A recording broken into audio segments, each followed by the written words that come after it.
홍길동, 홍영우 그림책 보리에서 나왔습니다. 우리 고전 소설입니다.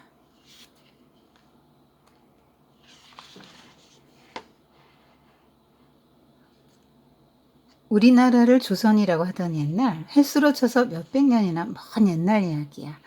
서울 장안에 홍길동이라는 아이가 살았어. 길동이는 태어날 때부터 아주 신기한 재주가 있었지. 힘세기로 말하면 어른도 못 당할 장사인데다가 날쌔기로 말하면 눈 깜짝할 새에 산 하나둘쯤 훌훌 뛰어넘어 버리니 그게 어디 예사재주인가? 그뿐이 아니야.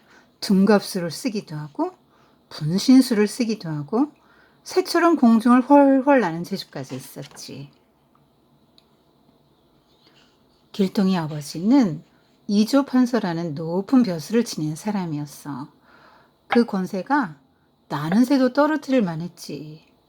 그런데 길동이는 제 아버지를 아버지라고 부르지도 못하고 형을 형 이렇게 부르지 못했어. 어머니가 천한 종이었기 때문이야. 옛날에는 아무리 재주가 뛰어나도 종의 몸에서 태어나면 종이고 또 죽을 때까지 종이었거든. 길동이는 아버지를 나으리 이렇게 불러야 했지. 또 배다른 형을 도련님이라고 불러야 했어. 이 얼마나 분하고 억울한 일이야. 길동이는 주먹을 꽉 쥐고 다짐을 했어. 두고 봐라. 내 힘으로 꼭 이 잘못된 세상을 바로잡고야 말겠다. 그 뒤부터 길동이는 날마다 산에 올라가 재주를 갈고 닦았어. 칼쓰기와 활쏘기를 익히고 둔갑술과 분신술도 길렀지. 이러고로 몇 해가 지나자 길동이의 재주는 당해낼 리가 없을 만큼 됐어. 이제 세상을 바로잡으러 나갈 때가 왔다. 길동이는 마음을 단단히 먹고 집을 나섰지. 들매끈을 바짝 조이고 길을 떠났어. 길고 긴 여행이 계속되었어. 세상은 넓고 보이는 건 모두 신기한 것뿐이었지. 하지만 길동이의 마음은 무겁기만 했어. 어디를 가나 사치를 부리며 으스대는 건 양반이나 벼슬아치들 뿐. 백성들은 그날 먹을 것도 없어 참으로 고달프게 살고 있었기 때문이야. 길동이는 하루라도 빨리 헐벗고 굶주리는 백성들이 활개 펴고 살 수 있는 세상을 만들어야겠다고 다짐을 했지. 길동이가 깊은 산속을 걷고 있을 때였어. 문득 바위 동굴이 보이기에 그 안에 들어가 잠깐 쉬기로 했지. 배가 고픈 데다가 몹시 지쳐서 길동이는 그만 깜빡 잠이 들고 말았어. 그런데 잠결에 둘레가 소란스러워지더니 젊은이들 여럿이 왁자하게 동굴로 들어오지 뭐야. 그러더니 대번에 길동이를 우르르 에워싸는 거야. 야! 여기 수상한 놈이 있다! 일어나라! 너는 뭐 하는 놈이냐? 알고 보니 이 동굴은 그냥 동굴이 아니라 비밀문이었어. 세상을 등진 사람들이 숨어 사는 마을. 그곳으로 드나드는 길목이었지. 길동이는 젊은이들에게 이끌려 마을로 들어갔어.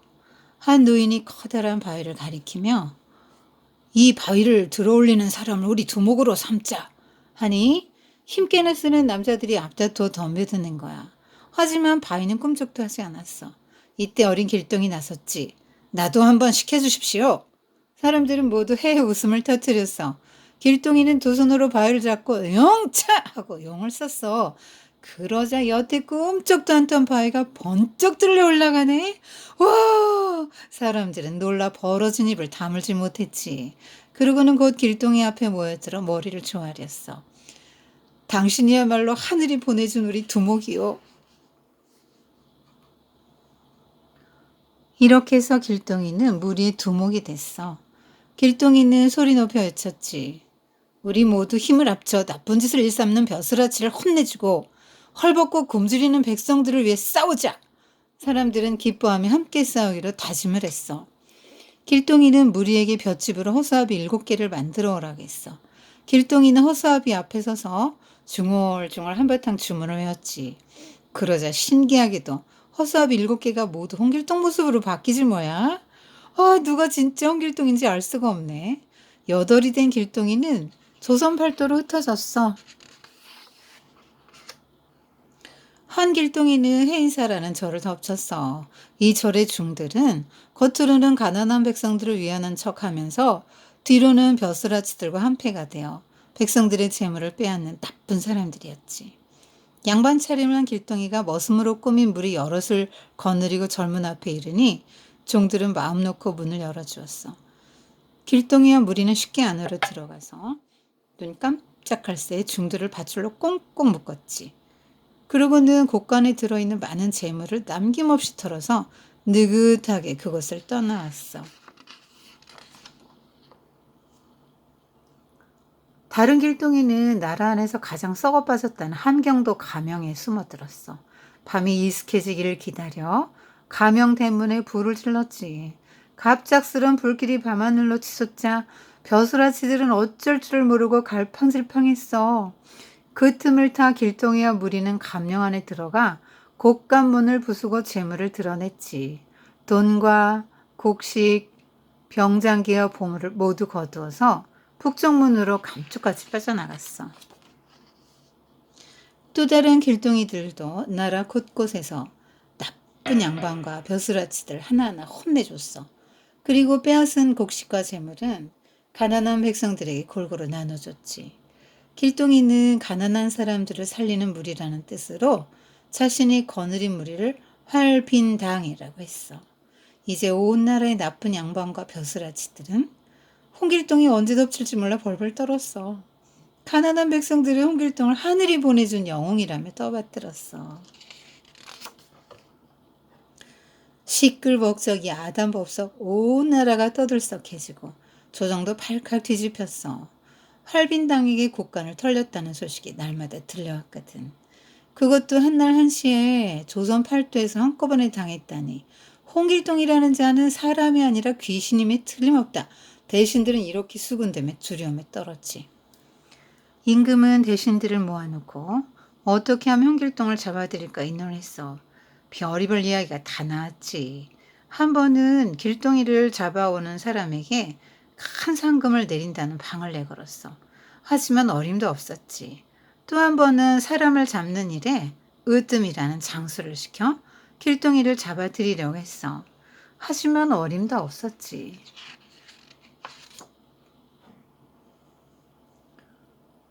꼭 길동이를 잡아오겠다고 큰 소리를 치고 간 장수는 도리어 길동이에게 잡혀 꽁꽁 묶인 채 성문에 매달려 남의 웃음거리가 되고 만 거야. 약이 오를 대로 오른 임금은 길동이 아버지와 형을 궁궐로 불러들였어. 너희 손으로 길동이를 잡아오너라.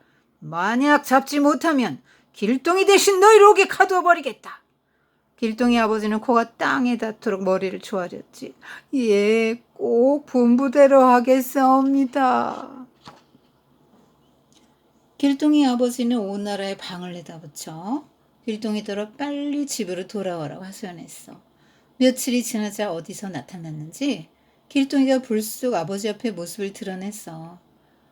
저를 잡지 못하면 아버님과 형님이 옥에 갇힌다는 말을 듣고 왔습니다. 저를 잡아 궁궐로 데려가십시오. 아버지는 길동이가 가엾기도 했지만 임금의 명령을 어길 수 없으니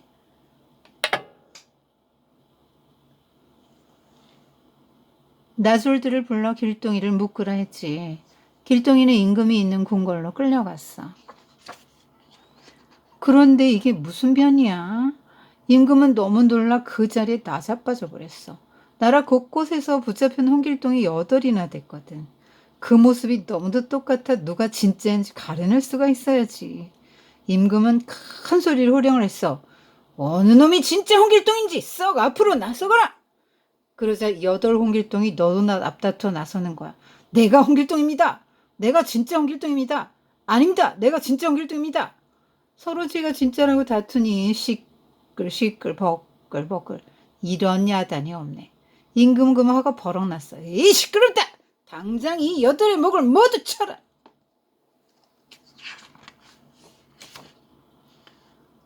병사들이 달려들자 어렵시오. 이건 또 무슨 조야.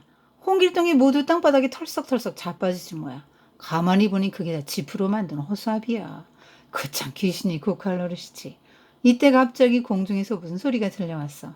여기다! 나 여기 있다! 고개를 들어보니 어느새 길동이 공중에 떠올라 있는 거야. 그걸 보고는 임금이 화가 나서 소리쳤지. 이놈! 나를 거역하고도 살기를 바라느냐? 당장 내려 죄를 털어놓지 못할까? 그러자 길동이가 초원통 같은 소리로 말했어. 정말로 죄를 지은 이는 가난한 백성들을 괴롭힌 양반과 벼슬아치들입니다. 나는 다만 하늘을 대신하여 나쁜 이들에게 벌을 준 것뿐입니다. 임금은 아무 말도 할 수가 없었어. 만약 임금님이 마음을 바꿔 나쁜 양반과 벼슬아치들을 벌주고 다시는 나쁜 짓을 못하도록 한다면 나는 이제부터 나타나지 않겠습니다. 임금은 얼른 약속을 했지. 잘 알았다. 내 약속하마. 그러자 길동이는 어디론가 사라져버렸어. 그 뒤로 길동이는 사람들 앞에 다시는 나타나지 않았어. 사람들 사이에서는 길동이가 셀 수 없을 만큼 많은 배에 셀 수 없을 만큼 많은 백성들을 태워 조선 땅을 영영 떠났다는 소문이 돌았지. 그리고 아무도 모르는 커다란 섬에 배를 내려 새로운 나라를 세웠다는 얘기도 들렸어. 그 나라에서는 가난한 사람, 배고픈 사람이 하나도 없이 모두가 행복하게 잘 살았대. 그 섬이 어디 있는지는 지금까지 아무도 아는 사람이 없다고 해. 네, 홍길동전인데요. 그 길동이가 떠난 섬은 율도국이라고 합니다. 거기 이제 왕이 됐죠. 지금 무엇을 꿈꾸는 것입니까? 그 나라에서는 가난한 사람, 배고픈 사람 하나도 없이 모두가 행복하게 잘 살았대. 네, 이런 이상향이라고 하죠. 이런 그런 정말 유토피아. 이 세상에 없는 데죠. 이 세상에 이런 데가 없죠. 근데 사람은 누구나 이제 이런 걸 꿈을 꾸는 거죠. 지금 홍길동도 너무너무 지금 홍길동도 그 시대를 잘못하고 난 거죠. 이때는 어떤 때였냐면요. 여기 보면 나오잖아요. 엄마가 종이에요. 아빠는 이렇게 양반인데. 그러면 여기 사이에서 태어난 아이는 서자. 이렇게 여종 같은 얼자, 서얼 그런 말을 하거든요. 그래서 과거로 시험을 볼 수도 없어요. 그러니까 이 아버지는 너무너무 훌륭한데 높은 벼슬아치인데 아버지의 피를 이었으니까 아버지의 자녀인데 과거 시험도 못 보고 벼슬도 못하고 그러니까 얼마나 억울한 마음이 들었겠어요. 이때는 이제 신분제 사회가 신분제 사회였기 때문에 양반, 양민, 중인, 노비 이렇게 해서 나뉘었죠. 상놈 이런 말 쓰죠. 양반, 상놈. 그렇죠. 그래서 이제 길동이는 너무너무 그 신분제가 잘못됐다. 정말 서자, 얼자라고 해도 능력이 있으면 과거 시험 명시하고 정정당당하게 겨루어서 벼슬을 할 수 있어야 된다. 이렇게 생각을 했죠. 지금 같으면 능력대로 이제 하지만 이때는 능력이 없어도 신분이 있으면 신분 가지고 이제 벼슬을 할 수 있는 시대였고요. 능력이 아무리 많아도 신분이 받쳐주지 않으면 그러지 못했어요. 그래서 제일 억울한 게 뭐냐면 아버지를 아버지라고 부르지 못하고 형을 형님 이렇게 부르지 못해요. 아버지를 나으리, 형을 도련님 이렇게 불러야 되니까 종의 입장에서 불러야 되니까. 그래서 길동이의 소원은 아버지에게 인정을 받는 것이었어요. 가문의 인정을 받고 아버지의 인정을 받는 것이었어요. 얼마나 마음에 한이 됐을까요? 여러분 이런 상황 되면 어떻겠어요? 여러분 마음이. 선생님이 이거 보면서 우리가 가문의 그 인정을 받고 또 아버지 인정받고 그런 것도 굉장히 중요하지만 하나님 아버지의 인정을 받는 사람이 되어야 되겠다. 그런 생각을 했어요. 우리가 사람의 인정을 받는 것부터 중요한 거는 하나님께 인정받는 거니까 하나님께 인정받도록 우리가 그걸 기도하고 템써야 됩니다. 이 길동이는 어, 잘못된 세상을 좀 바로잡아야 되겠다. 이렇게 생각을 하는데요. 이게 이제 허균이 이 책을 썼다고 전해지고 있고요. 허균의 생각을 전해주는 거죠. 음. 허균 자신도 아, 스승이 손국이달, 시 가르쳐준 스승이 손국이달인 서자였어요. 근데 너무나 유능한 사람인데 서자기 때문에 뜻을 펼치지 못한 걸 보고 참 그걸 경험을 합니다. 서자가 저렇게 능력이 있는데 이렇게 못하는구나. 굉장한 양반인데도 허균은 굉장한 집안이 좋은 양반이죠. 그런데 서자 선생님을 배웠고 평소 서자 친구들하고 같이 또 지냈어요. 그래서 그 서자들의 억울함, 한 이런 것들을 이제 허균은 충분히 알았기 때문에 홍길동이라는 인물을 내세워서 이렇게 문제 제기를 하고 있는 거예요. 그래서 무술 공부를 하죠. 어차피 벼슬은 못하니까 문과 이렇게 응시 못하니까 공부해도 써먹을 데가 없는 공부를 뭐하러 하겠어요. 그래서 무술 연마를 합니다. 그리고 이제 뭐 둔갑술, 이건 도교거든요. 둔갑술이나 분신술 이런 거는 도교예요. 도교. 중국에선 도교입니다. 그래서 집에서 이제 길동을 시기하고 그런 사람이 있었죠. 또 다른 홍판서의 또 다른 부인이 시기했기 때문에 길동을 죽이려고 해서 집을 나와요. 집을 나오고 그래서 이제 백성들의 어려움을 이제 보죠. 그리고 도적 무리를 만나는데요. 이게 도적이지만은요, 이게 도적이 아니에요. 백성들인 거죠. 오죽하면 먹을 게 없으니까 도적이 되는 거예요. 그만큼 살기가 어려운 때였죠. 그래서 이렇게 해서 여기서 설빈당에 두목이 돼서 이제 무슨 일을 하냐, 이렇게 분신술이죠. 8사람으로 변하는 거죠. 그래서 나라를 이제 그 나라의 불쌍한 사람들을 돕기로 생각을 하고 가장 타락했던 불교죠. 그때 당시에 너무나 타락했던 불교 가장 대표적인 절 해인사를 공격합니다. 그래서 이렇게 많이 빼거죠. 사실 스님들은 이런 재물이 필요가 없는데 종교계가 그만큼 타락한 걸 말해주는 거 그때 당시. 그래서 이렇게 털었고 그 다음에 함경 감옥 이거 역시 가장 나라에서 썩어 빠졌다 이렇게 표현이 됐는데요. 그런 이제 두 가지 뜻을 이제 정하는 것이죠. 이 적서 차별해서 서자가 벼슬할 수 없는 건 잘못이다. 또 그 다음에 이러한 나라의 종교와 또 이러한 나라의 부패가 문제다. 이 함경 가명은 국가 권력의 상징인 거거든요. 그래서 이제 각 가급의 수령들이 이제 백성들 쥐어짜서 막 거둔 재물들이 이제 쌓여 있으니까 그거 다 부당하게 너희들이 뺏어갔다 생각하고 그걸 갖다가 불쌍한 사람들에게 다 나눠줘요. 그러면은 정말 먹고 살 길이 없어 가족들과도 헤어져요. 아까 그 도적들처럼요. 그렇게 될 수밖에 없는데요. 정말 얼마나 이 사람들 입장에서는 홍길동이 너무너무 고마웠게 느껴지겠죠.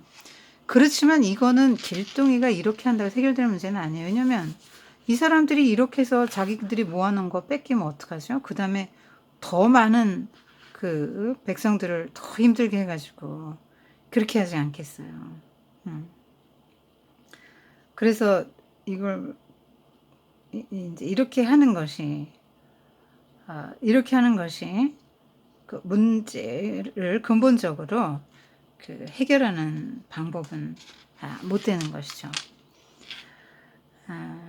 그리고 지금 길동이가 쓰는 방법이 이제 축지법 막 한꺼번에 막 확 어디 막 간다거나 또 이렇게 막 저 위로 올라간다, 난다, 뭐 하늘을 난다, 뭐 이런 거 있잖아요. 이렇게 분신술 이런 것들은 다 이제 도교의 영향인데 이렇게 한다 그래서 그런 그 처음에 뜻을 정했는데 그것이 해결될 수는 없죠. 그냥 길동이는 자기 한풀이를 좀 한 거죠. 그렇게 해서 나중에 나라에 막 여기저기에서 그렇게 어지럽게 하니까 아버지와 형을 내세웁니다. 그래서 이제 잡혀가는데 조건을 내걸죠. 길동이 나한테 벼슬을 주면 내가 더 이상 이렇게 안 하겠다. 그래서 병조판서 이제 벼슬을 주는데 이제 사실 이런 서자 얼자가 병조판서의 그 높은 지위에 오르면 누가 그 말을 듣겠어요. 그리고 누구는 되고 누구는 또 안 됩니까? 나라가 이제 시스템이 엉망이 되는 것이죠.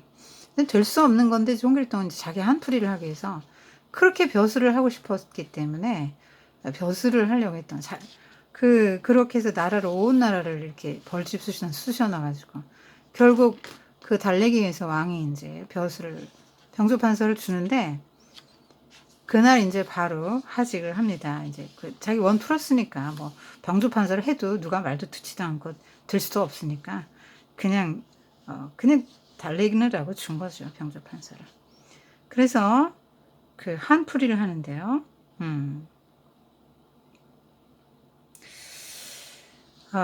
기독교 세계관으로 보면 정말 우리 한이 많죠. 우리 또 막 한이 뭐냐면 내가 꼭 하고 싶은데 못한 거. 가난해서 못했다. 뭐 신분 때문에 못했다. 무슨 이유로 못했다. 다양하게 그런 게 이제 한풀인데요. 요셉 같은 경우 보세요. 한으로 말하자면 제일 많은 사람, 형들이 팔아넘겼으니. 근데 요셉이 내가 한풀이를 하기 위해서 일생을 그렇게 거기에 바치진 않았죠. 그러니까 우리가 어떻게 억울한 일도 당할 수도 있잖아요. 근데 그거를 우리 힘으로 해결하기 위해서, 내 힘으로 어떻게 해결해 보기 위해서 그런 한풀이의 생을 사는 건 생을 낭비하는 것이에요. 하나님께서 우리 각자에게 그 분복이라는 걸 주셨거든요. 그래서 그 안에서 제가 할 수 있는 걸 하면 되는 것입니다. 그리고 이제 길동이는 이런 뭐 궁극적인 해결은 못 됩니다.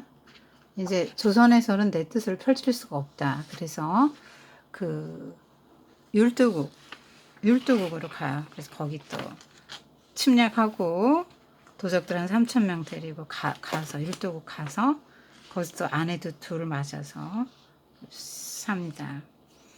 이제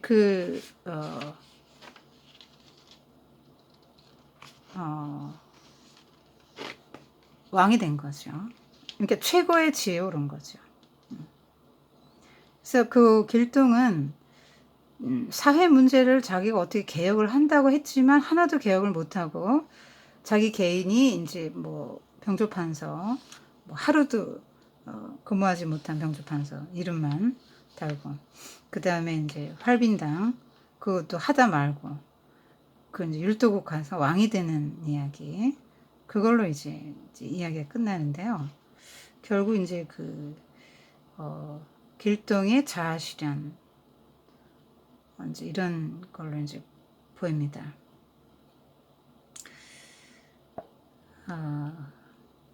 허균 당시에 이런 메시지를 전하는 건 굉장히 혁명적이죠. 조선 사회는 아직 그렇게까지 앞서가지를 못했습니다.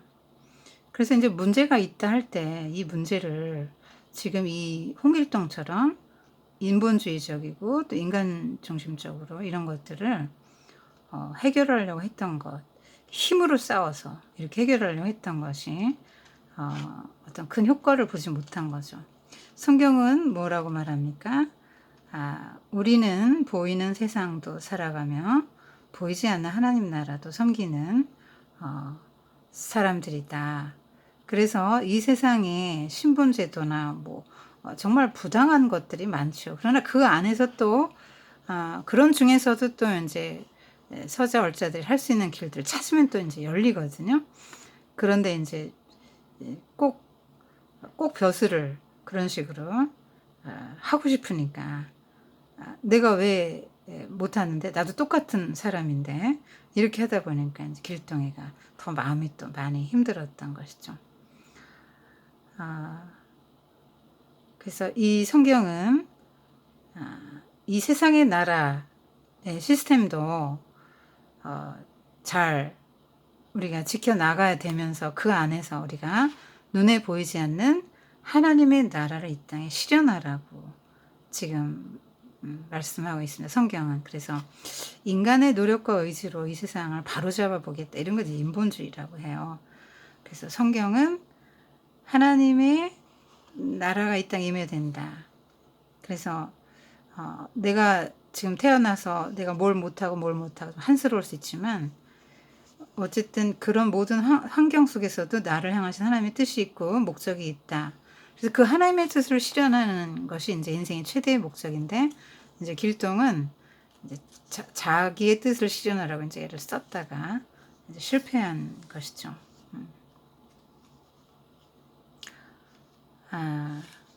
자, 유교의 그 이념은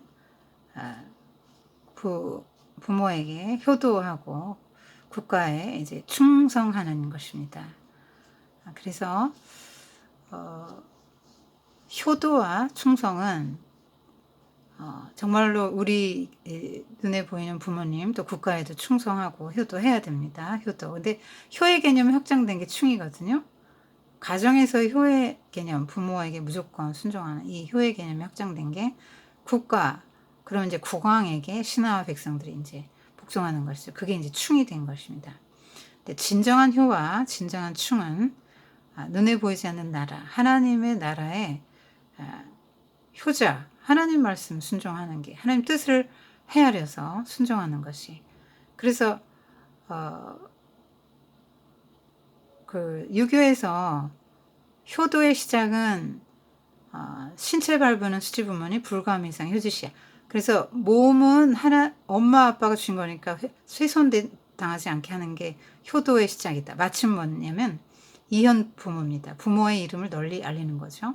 그래서 장원급제하고 출세를 하면 입신양명을 하면 저 누집 아들이냐 해가지고 부모가 같이 이제 영화로워집니다. 그것이 이제 유교 이념인데요. 기독교 이념 뭡니까? 하나님의 이름을 영화롭게 하는 것이죠. 그러니까 하나님 나라에 효도하는 것이 하나님 나라에 충성하고 하나님께 효도하는 것인데 그러면 하나님께 굉장히 큰 영광을 돌리고 그것이 이제 영적인 효도가 되는 것이죠. 그래서 하나님 나라에 효도하고 충성된 사람은요, 이 세상의 삶에 있어서도 그렇게 살아갑니다. 그리고 그렇게 살아가는 사람이 이 세상도 바꾸게 된다. 이렇게 보는 거예요. 왜냐하면 국가의 법이나 제도나 이런 게 잘못됐다. 그걸 바꾼다고 새 세상이 오진 않아요. 왜냐하면 그 법과 제도, 시스템을 운영하는 사람의 내면이 여전히 악하고 부패해 있으면 아무리 좋은 제도라 할지라도 세상은 바뀌지 않아요. 그러나 하나님의 나라, 하나님의 백성이 되어서 하나님 아버지에 효도하고 하나님나라에 충성하는 마음으로 살아가다 보면 그런 사람은 내면이 바뀌잖아요. 하나님 앞에서 살아가니까. 그러다 보니까 내면이 바뀌면 그 내면이 바뀐 사람이 세상의 이런 법과 제도도 또 그 안에서 살아가다 보면 세상이 이제 바뀌는 것이죠. 그러니까 성경이 말하는 것은 사람의 내면이 중요하지 법과 제도 이런 시스템을 바꾼다고 해서 세상이 더 좋아지는 것은 아니다. 우리 생각엔 불합리하잖아요. 왜 양반 상놈을 왜 나누나. 근데 그때 당시에는 그게 최상의 방식이었어요. 뭐 자리는 한정돼 있는데 양반 수를 그렇게 제한하는 게 어쩔 수 없는 일이었죠. 양반 너도 나도 다 하게 해놓고 너도 나도 다 시험 보게 해놓으면 국가의 어떤 시스템, 유교 시스템이라는 게 이게 신분에 입각해서 되는 거잖아요. 군자와 소인으로 사람을 나누고 그런 걸로 해서 유교 이념으로 이제 나라를 세운 나라이기 때문에 그 이제 그럴 수밖에 없었던 거죠. 이런 신분제가 있을 수밖에 없었던 거죠.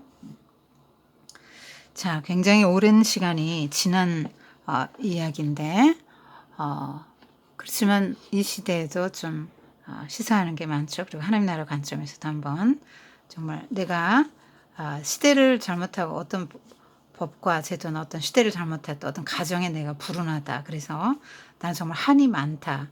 그럼 나는 이걸 어떻게 하나님 안에서 이걸 해결해 나갈 건가를 고민해 보세요. 하나님은 우리를 사랑하시고 계획이 다 있으십니다. 그래서 굳이 정말 이렇게까지 국가를 개인이 어떻게 국가를 바꿀 수 있습니까? 예, 정말 하나님이 이 땅에 주님이 다시 오셔야 그런 이상향, 그런 나라, 하나님 나라 이루어지는 것이죠. 불이하게 보이지만 이런 세상 속에서 우리가 눈에 보이지 않는 하나님 나라 백성으로서 하나님 나라 이 땅에 실현하는 그런 삶을 살아갈 것 같습니다.